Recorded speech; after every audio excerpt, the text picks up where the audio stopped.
O štai va čia yra jų namas tų bebrų. Na ir jie čia šeimininkauja šitoj lagūnai. O jūs girdite, kaip čiulba paukščiai. Sveikina saulutę. Sveikina atgyjusią gamtą. Poravimosi metas.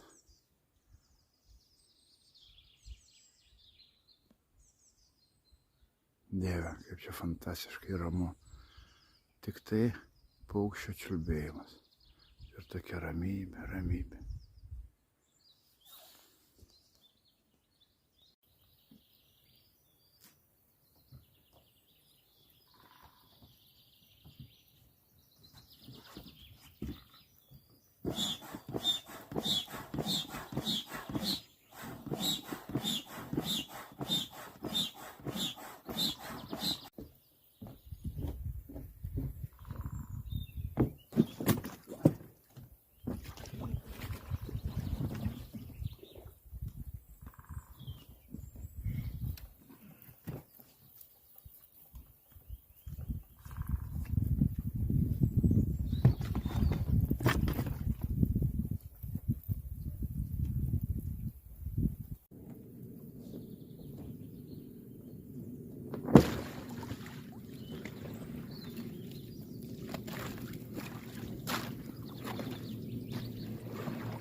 Na ką, pasiruošimieji darbai lygtai ir baigti. Tuzikas seks mums iš paskos. Būrių dar nekelsiu, nesiruošiu, nes vėjuko kol kas nėra. Galbūt atsiras jisai, kada plauksime atviruose vandenyse. Taigi sakome viso gero šitai salai ir plaukime ieškoti kitų ir mūsų nuotykiai tęsiasi.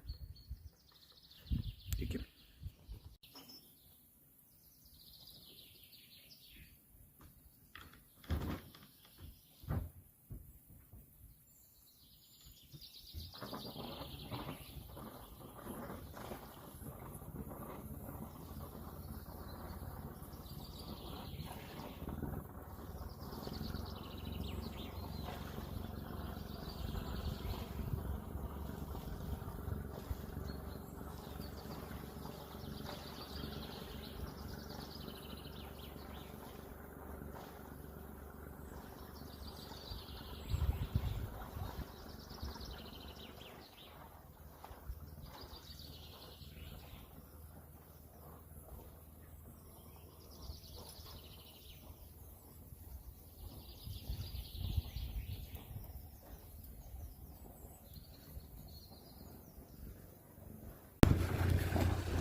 Na, artėju štai prie tos salos, o čia šitas, matote, akmenis. O Švedijoje taip yra, tiesiog iššoka iš dugno akmenis.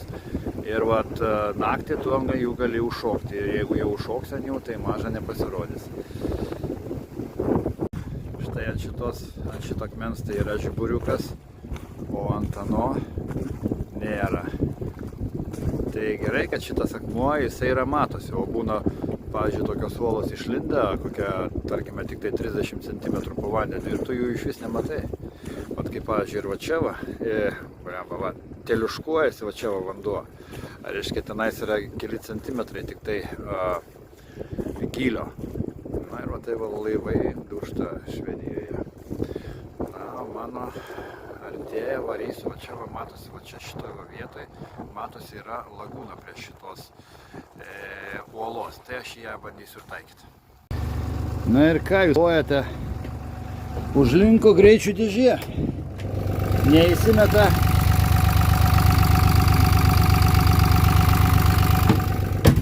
Neįsimeta bėgis. Ha! Tai va, tai va. Ir va tokioj va vietoj, va čia va, užstrigau.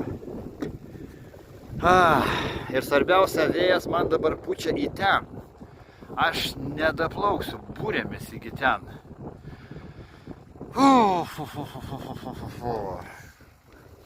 Bet kita vertus man dar reikia ir namo papulti dabar. Be variklio, vien tik tai su būrėm. Nu tai čia bus dabar iššūkis. Taigi štai norėjau pakelti būrės ir pakėliau aš tas būrės. Ir mano tikslas dabar prisišvartuoti kažkur tenais. Bet tai čia yra viena bėda. Kita bėda ir man reikės be variklio grįžti kažkaip tai namo. O kelias namo yra gana keblus, todėl kad čia yra vietos manevrui yra, ta prasme, daryti šitiem zigzagam vindam, ne? Bet ten jau susiaurėja ir sąsiaurė yra iš vis gal tik tai kokia, tarkime, 20 metrų. Tai kada pats laivas 10 metrų ilgio, tai jau manevram daryti nėra kur. Ir jeigu vėjas bus ne tos krypties, man netinkamas, namo man bus sugrįžti kažkaip tai keblu. O čia vėjas, kaip matote, yra pastoviai. Ne pastovios krypties, o pastoviai tas man būrės ištaso. Na, žodžiu, nuotykis. Nu ką. Kągi, pavyko man pasiekti šitą gražią lagūną. Plaukiau, iš tikrųjų tai baisiai įdomiai.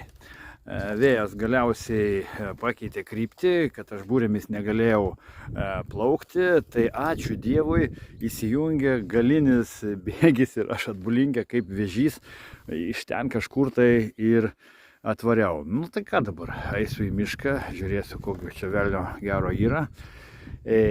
Matyt, aš čia miegosiu, matyt, žuvį gaudysiu. Ir tik tai rytoj bandysiu aš iš čia mauti, nes sala iš tikrųjų didelė šita yra. Kol aš ją apeisiu, tai reiškia užtruks. Na, va, kažkaip tai taip. Žodžiu, pirmoji kelionė šiais metais su rimtais nuotykiais. Aš negaliu pasakyti tikrai, kad čia yra bloga kelionė, todėl kad kiekvienas nuotykis tai ir yra tas, dėl ko aš čia į tą jūrą išplaukiu. Taigi viskas iš tikrųjų yra kaip reikiant gerai. Užstrigau šioje saloje ir vienodai rodo iš tikrųjų.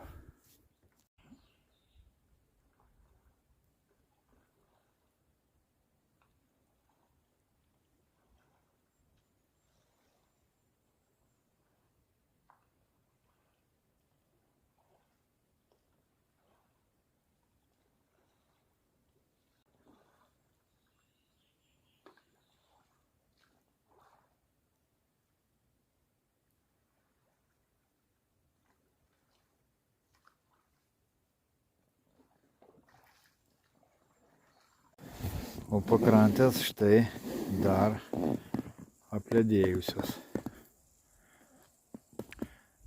Ir beržų lyg tai yra daug.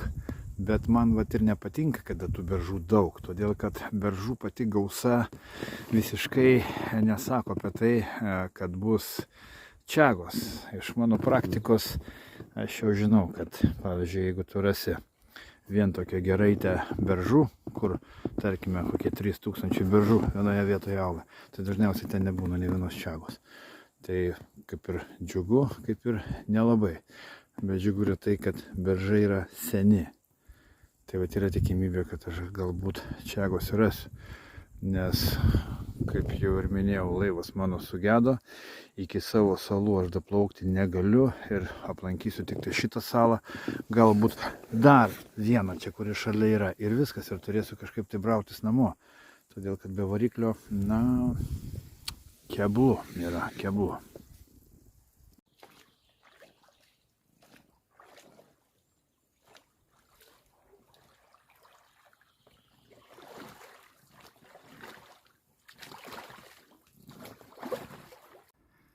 Kokia galinga audroms nepasiduodanti pušis. Nu šitai pušiai jau kokie 200-300 metų.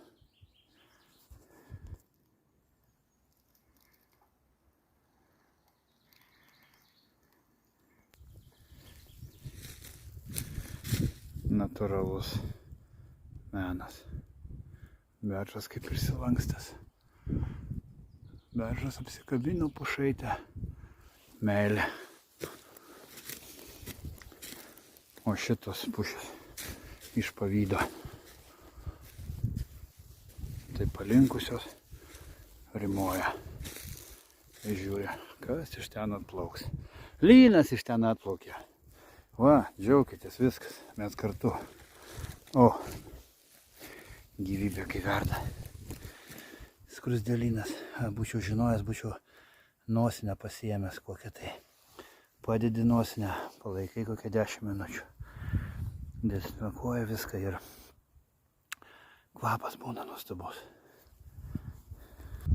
O štai čia vieniša pušelė palinkus ir kažkodėl tai visos pušys palinkia į tą pusę.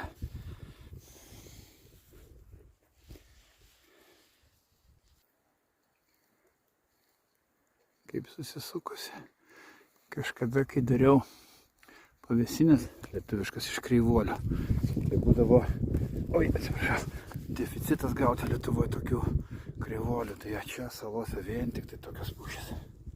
O šita pušis, pažiūrėkite, jinai kaip susisukusi, jinai kaip spiralė, jinai augo ir va tai va sukosi. Sukosi, be galo kieta mediena. Aš čia savo einu, šitų žvėrių pramintų takų patenkintas eiti, tai čia malonu, bet čia beržų nėra. O man reikėtų eiti čia, ant šitų samanotų akmenų. Nu, bet čia taip nemalonu eiti, todėl kad kojos visą laiką slysta. Nes čia, va, matote, kaip uždėsi ir nuslysti. Ir gali koją nusilaužti, todėl kad čia šitiek yra, na, žodžiu, supratote, ne? Šakės, čia kaip Švedijai sunku tuose salynuose. O, koksai gražuolis. Gerai būtų, kad čia būtų čiaga, ne? Tai jo, jau vien tik šitos man užtektų.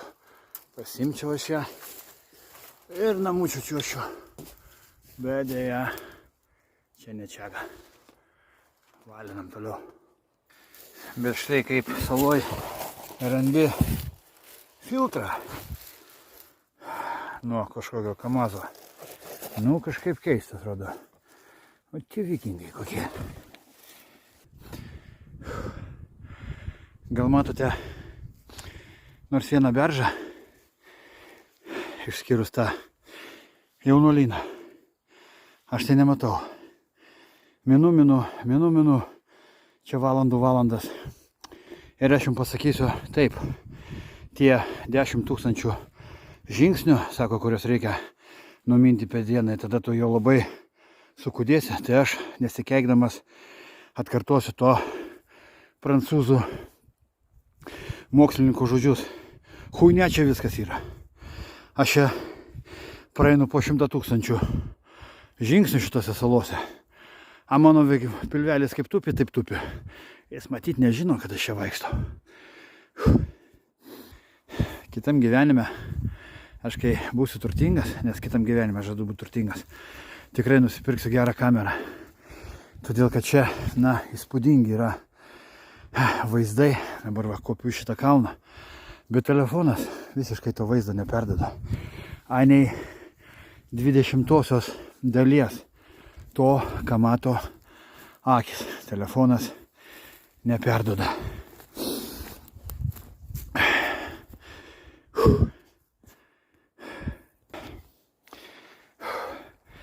Aš čia šiaip tai čiagos atvariau ieškoti.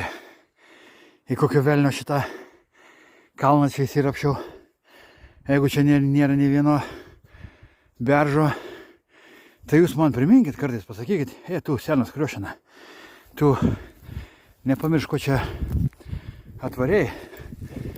O tai visas laikas man ir praeina. Aš tiesiog mėgaujuosi šitą gamtą. Ir ta čiaga jau kažkaip tai paskui ir nueina į tą antrą planą.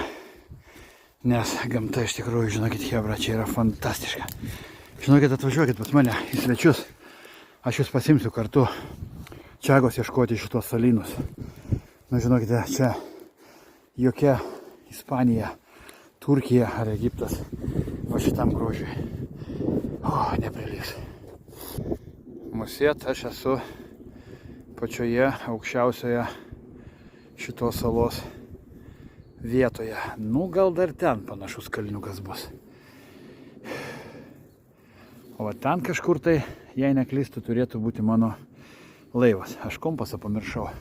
Tai dabar orientuojuosi tik tai pagal saulę. Kad toj pusėje turi būti. Nes jeigu pasiklysiu, tai šitą salą apeiti reikės. Aš nežinau čia kiek. Per dieną tik tai galėtum pakrantę apeiti. Didelė sala. O čia prieš kiek tai 100 metų tikrai buvo kažkokie darbai vykdomi, bet taip sutrupinti uolas, na, gamta negali. Čia yra žmogaus rankų darbo. Matyt, ieškojo kažkokių tai metalų, nes praktiškai daugelyje salų švedai ieškojo metalų brangiųjų, tauriųjų, nežinau kokių kasė, būdavo šachtos, na ir aš nekartą rodžiau apie tuos dalykus. O kada busite Švedijos miškuose, va į tokius eglynus neikite. Tenais būna pasislėpę miega šernai. Ir jie kažkodėl tų žmonių nebijo. Ir man ne vieną kartą teko lipti į medį, todėl kad kai užvėji motininę su paršeliais, jinai atakuoja. Tai geriau į tokius brūzgynus, eglynus jūs nelyskite, apeikite juos dėl šventos ramybės. O aš kaip tik ir peilį palikau dabar laive. Tai va tokie fokusai čia būna.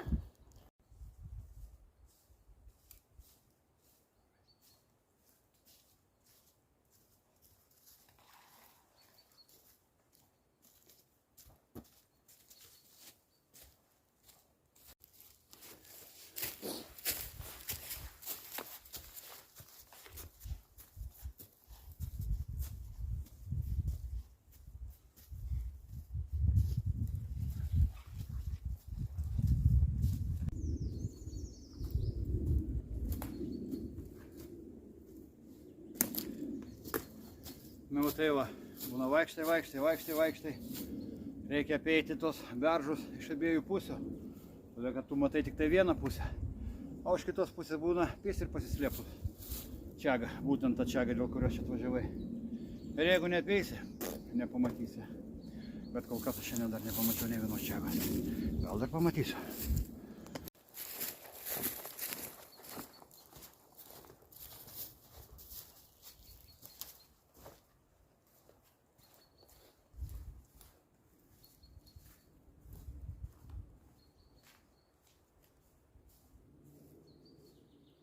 Bet čiagos šitoje saloje turi būti. Todėl, kad štai mažytės šviežios čiagos užuomazga. O čiaga, kaip ir bet koks kitas grybas, jisai dauginasi išskirdamas sporas. Jos vėjas išnešioja ir užsikrečia kiti medžiai. Nu, vat kaip žiedadulkės, nesakysime.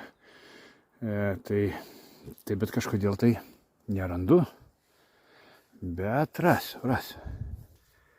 Va, gražuolė, kur tupi. Gražiausia čiagutė, pilna vandens. Tarp kitko jau reikėtų iš beržo sulą leisti, ale vat neturiu laiko. Jos dabar sunkios, prisirpusios, pilnos gyvybės. Na tai ką, įmam. O jūs matote ten, kas ten auga? Man atrodo, ten čiaga. Ir jeigu aš neklystu, ten didelė čiaga, ten čiaga vyras, nu didžiulis vyras čiaga. Eina pažiūrėti, ar aš neklystu. Bet blemba, ten atrodo, reikės lipti į viršų, į medį. Taip, čia yra čiagas, todėl kad jisai yra vyriškos giminės. Matėte, koks didžiulis iššokęs gūzas. Na, dabar reikės jį kažkaip tai užkopti ir man jį pasiimti. Na, tą mes ir padarysime. Na, o tam reikalui, kad įlipti, man štai reikia tokio drakono danties. Aš šitaip užsidedu ant bato, prisirišu prie kojų ir lipu. Ir su šitu kirveliu taukšt šį ir nusiėmą.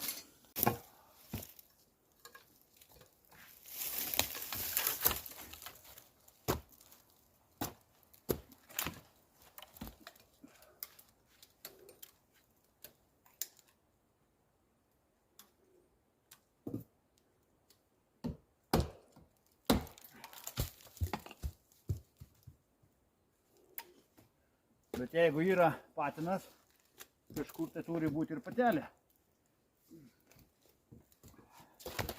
O taip kartais būna be apsaugos, kaip lipi aukštai. Tai būna ir nutišusi su visus Fabergé nusibrūžinė. Štai koksai gražuolis. Ir šitas gražuolis kažkam tai išgydys, galbūt žvynligę, galbūt cukrus reguliuos, gal cholesterolį, gal egzemą, o gal net ir vėžį. O tai reiškia išgelbės gyvybę. O šitas grybas gelbsti gyvybės. O kasgi čia gyvena? Kuku. Kuku. Vasaros nematėt. Vat kaip gamtoje viskas sutvarkyta. Paukštukas paėmė skylę savo. Išsikapojo medyje ir turi savo kotelį. Vargo nemato. Tik tai žmogus, blėt, durnius, blėt. Jis dirba tam, kad gyventų. Štai dar vienas mažiukas čiagiukas. Čiagos užuomazgos. Tai va turi čia būti didelių čiagų šitame miške, šitoje saloje. Bet ji blemba didelė ir labai kalnuota. Telefonas, aišku, neperdoda šitų kalnų, bet aš jau dasikaliau čia. Laipidamas tais kalnais. Laimė žvėrių yra daug. Tai jie va praminę tos va takus. Tai aš jų takais vaikštau. Tai yra biškelį lengviau. Bet tai turi priklausomas nuo šito tako. O gal kaip tik žvėris vaikšto ten, kur čiagos gyvena. O būsim pamatyti. O, koksai kalniukas. Bet per daug status aš ant jo jau nebeužlipsiu. Jisai tiesiog, vat kaip devynaukštis, stojo toks vertikalus. Ir ant jo neužlipsi. Nebent galbūt iš kitos pusės. Bet dabar čia aš nelipsiu jį.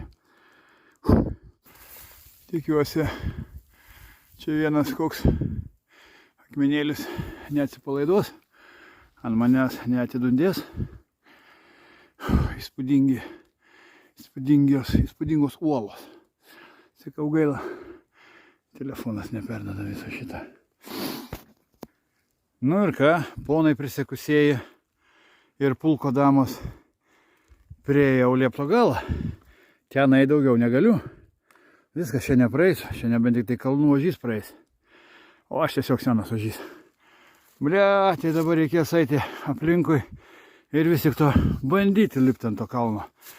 O, tai dabar pizdat atgal reikia. O čia va yra ne čiaga. Tiesiog kažkoks guzas. Pohu čia iš tikrųjų yra prancūziškai pasakius. Dabar tiek kelio atgal eiti. O, Jėzau. Aš kaip ir sakiau.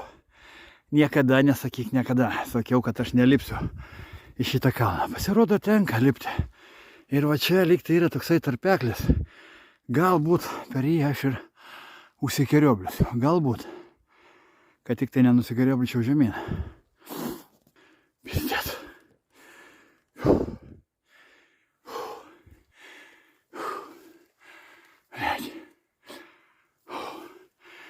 Nedaug liko. Atrodo, sunkiausia vieta jau praeita eglių viršūnės. Nu, dar biškutį. Bet čia jau baika. Klausimas, ko aš einu? Blia, čia taip nuliekus dabar ką. Eik, tu čia būtų pipėcas.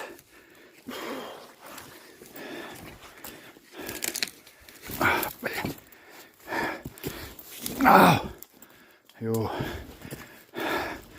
norėčiau daeiti čia nuo tos skardžių pafilmuoti, bet gal nerizikuosiu. Neįsiu. Toks peizažas atsiveria. O, blia. Pažiūrėkite.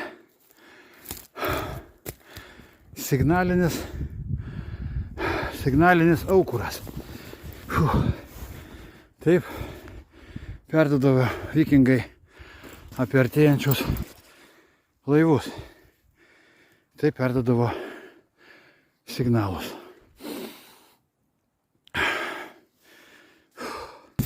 Na, dar keli žingsniai ir aš būsiu pasaulio viršūnė.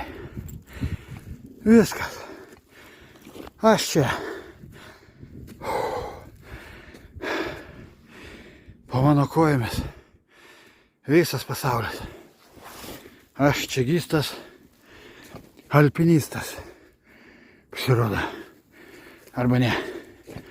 Aš dabar pasaulio viešpats. Bandysiu prie ten pafilmuoti. Obana. Obana. Čia kokie skardžiai. Čia paslydai. Ir gyvenimėliui tavo ate. Tai tikėsimės, kad Dievas planų neturi dar šiemet mane čia palikti kur nors ten papėdėje.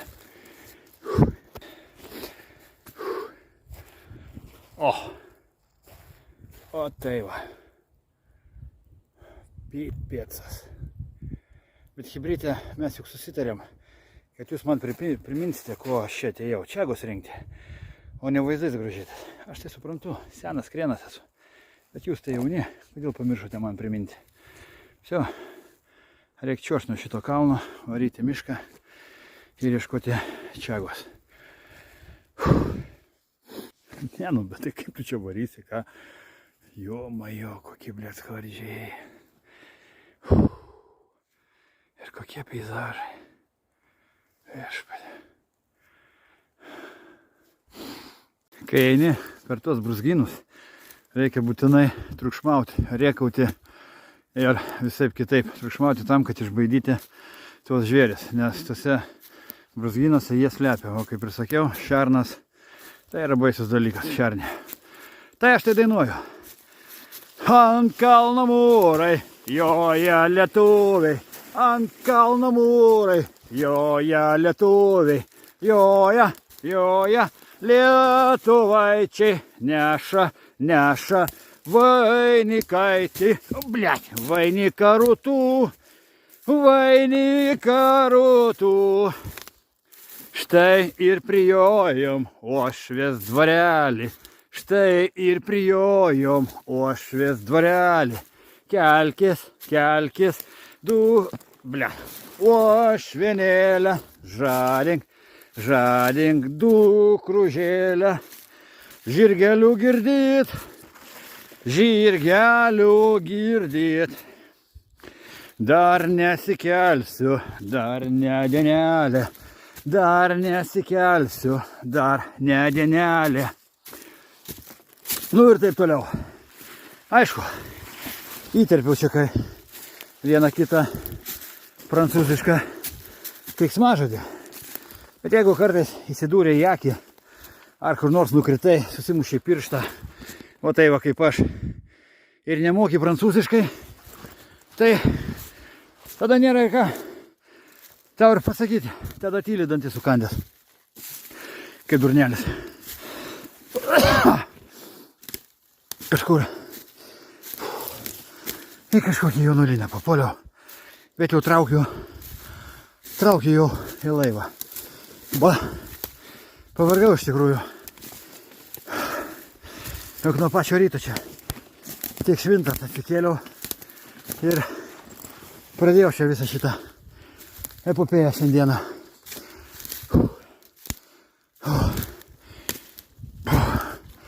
Atima, žinokite, sveikatos. Patikėkite manim. Bet žiūriu, tą seną lupiną dar veža. Seną lupiną tai aš. Nu, 60-metį jau užbaiginėjau. Prasidės 7. Ir nieko dar žiūriu. Dar paroko yra. Aiškiai dar pagyvensiu. Šiek tiek. Ir dainų dar padainuosime. Ir dar jūs į svečius pasikviesiu. Ir mes kartu čia pakeliausime. Jūs turėkite chebrų omeny, kad aš tikrai nejuokauju. Atvažiuokite, varysim kartu. Svarbiausia dabar nepasiklysti. Nes kaip ir sakiau, kompasą palikau. Nu dabar man saulė turėtų likti už nugarų. Tai turi eiti į ten. Braš, baisiai noriu gerti. Kažkokia keista sala. Šitoje saloje nėra šaltinių ir jokių balų. Būna 6. Atsigeriu. O vandens niekada neimu. Todėl, kad nešiotis vandenį čia po tas brūzgynus ir kalnynus sunku. Ypatingai tada, kada randi čiagos. Tai pilnos kuprinės būna čiagos ir vanduo jau nebetelpa. Tai ištroškau. O šiandieną, kaip nekeista, labai saulutė kepina. Nu ir burna išdžiūva. Kaip per kopas eina. Štai ką radau. Lentelę. Aš nežinau, matosi ar ne, bet ant jos parašyta Sibirian. Sibiras. Sibirietis. Ha, geras. Ką čia galėtų reikšti iš tikrųjų, prie ko čia tas Sibiras? Rusai buvo. Rusai puola. Ne kitaip. Tai škvalo padarinys. Tas, kas seka mane, anksčiau filmuodavo, kur tokios šliūžės būna, nu, išlaužytų visai, va taip 100 metrų, didžiausios pušys, o tai va, išguldytos viena kryptimi, tokie gūsiai plaktukai ateina, nušluoja nuo žemės paviršiaus. Tiesiog aš su laivu esu gavęs keletą tokių gūsių, tai laivo vertė, čiut nepaskendau iš tikrųjų. Ot pavojingas šitas Malarino atkarpa. Taip norisi atsigulti čia ant šitos pievelės ir pailsėti. Deja, negaliu. Reikia ieškoti laivo. O prieš tai, kol surasiu laivą, reikia dar ir čiagos surasti. Nes aš nežinau, ar čia džiaugtis, ar čia liūdėti. Liūdėti tikrai nereikia. 2 čiagutės radau. O 2 čiagos vis tiek yra daugiau nei vienos. Tai galime sakyti, kad aš laimiu. Ką tą čiagą? Aš taip puikiai leidžiu laiką tokioje laukinėje gamtoje, kad jūs chebryte už jokius pinigus nenupirksite tokios kelionės. Todėl, kad gidų, išskyrus mane, nėra. O aš, kaip ir sakiau, chebryte, jūs už jokius pinigus nenupirksite tokios kelionės. Todėl, kad aš už šitas kelionės pinigų neimu. Aha, todėl, kaip ir sakiau, atvarykite ir varysim kartu. Išties įdomi sala. Vėl aš sulik medžių viršūnėmis, vėl aš ant kažkokio kalno, jau ant kito kalno ir čia va vėl praraja. Mano laivas kažkur ten. Čia nusileist negaliu. Reikia eiti ieškoti kelio kažkur tai. O viešpatie, čia tas kalnas dar nesibaigė. Jis dar ten. O, blecha. Aš visai nieko tai pasivaikščiot būčiau. Tačiau, kada tikslas yra vis tik tai čiaga, tai beržų čia ant tų kalnų aš nematau. Reiškia, aš jos čia ir nerasiu. Bet užtat vaizdai, tai juos reikia tiesiog pamatyti. Vau, koks tai skardis. Ten va, viršūnė. Tai dabar per ten kažkaip tai aš ant jos užlipsiu. Klausimas, ką aš ten užlipęs veiksiu, nes jeigu reikės grįžti atgal tuo pačiu keliu, nenorėsiu nusileisti ten, nes mano laivas yra ten. Tai vėl lanką darys atgal. Koks įdomus žvėrių takas tarp 2 uolų. Na tai dabar iš tikrųjų, čia dabar tik tai trūksta, kad iš kokios tai uolos išliks tas trolis, mumis trolis.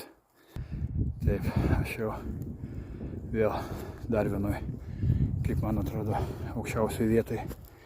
Nu tai be šitą ir turbūt yra aukštesnė daugiau. Ai ne, va ten dar vienas kalnas. Dar va, ketera. Bet jau pasistengsiu ten nepakliūti. Dabar tikiuosi, kad aš galėsiu ten nusileisti, nereikės man grįžti atgal, nes jėgos jau ant ribos, kojos jau sunkiai neša. Štai kokia uola. Tiesiog vienas didžiulis akmuo, be jokių atplaišų, be nieko. Tiesiog vat, buvęs vulkanas, ar kas čia, išsiveržęs va toksai va gūzas. O ant to gūzo štai briedžių ir šernų išvaikščiota. Apačioj matau laukymę ir kažkiek tai beržų. Tai dabar mano tikslas pasiekti va tos va beržus kažkaip tai. Tarp kitko, vyrai, kaip tik užmadžiau kadagį. Jeigu turite problemėlių su potencija, imate tokias šakeles, nuvalote jas va mažytės, šitas nuvalote nuo spiglių, sudžiovinate ir geriate arbatą. Tai šimtmečiais patikrintas dalykas, kadagys skatina mažojo dubens kraujo apytaką ir stimuliuoja mūsų vyriškąją jėgą. Dar geriau, jeigu rasite su uogytėmis. Taigi, naudokitės. O, žiūrėkit, kieno ten laivas. Lynas matyt atvaręs. Dabar beliko surasti tuziką. Tas blemba skupumas. O dar šitame šabakštyne užmačiau kelis beržus. Ir reikia nueit patikrinti. O kojytės jau nelaiko. O baisiausia tame, kad ant tų beržų niekur neradau. Šlikščiausias dalykas, kai papuolė va tarp tokių išvartų, tai neit, nei praeit, nei pravažiuoti.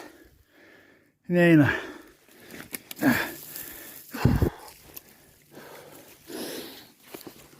O, fantastika.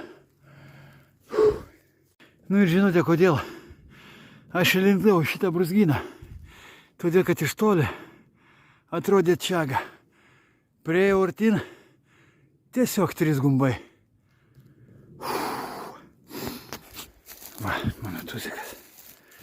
Štai mano tuzikas. Dasikaliau blemba.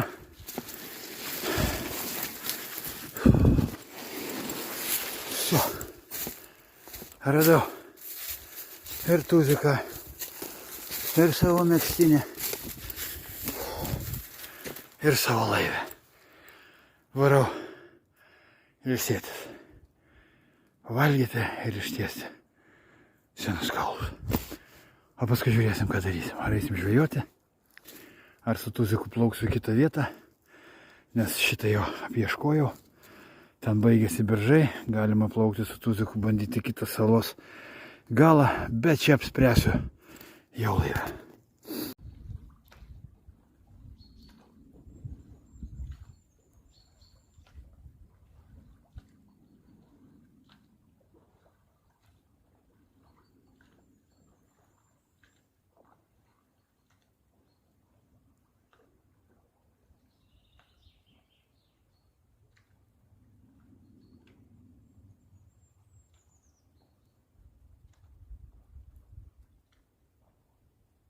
Na va, pagaliau aš laive ir darausi kulinarinį šou. Jautiną kepu, arbatą pasidariau ir dabar aš jau matau pas jumi iš akių, kad jūs norite paklausti. Ir klauskite, Tai sakote, Linai, kodėl pas tave šitame laive yra toksai bardakas? Tai aš jums atsakau, kodėl jisai toksai bardakas čia yra. Todėl, kad čia niekas nesutvarko šito laivo. O žinote, kodėl jo niekas nesutvarko? Todėl, kad jis šeimininko neturi šitas laivas, o toks varšas. Aš jį išnaudoju, o tai va savo naudiškiams tikslams šitą laivelį. Niekas jo netvarko. Ir svarbiausia, jo tvarkyti niekas nesiruošia. Jisai prasiduoda va toks, va koks jisai yra. O čia Vinga 87 karalienė. Čia yra superinis laivas, tiesiog jisai neturi šeimininko. Na, o aš pasidarau šitą užkandėlį, pavalgau, matot, kepu visiškai be taukų, na, svorio metu. Ir tada eisiu ištiesiu kojukus, nes iš tikrųjų šiandieną pavargau. Ir galbūt pamontuosiu video ir jums įkelsiu žiūrėjimui. O po to manęs laukia kelionė namo. Ir čia bus įdomu, todėl kad keliauti reikės be variklio. Ir mes priklausomi busime tik ir tik nuo vėjo. Taigi šiam kartui, čiau!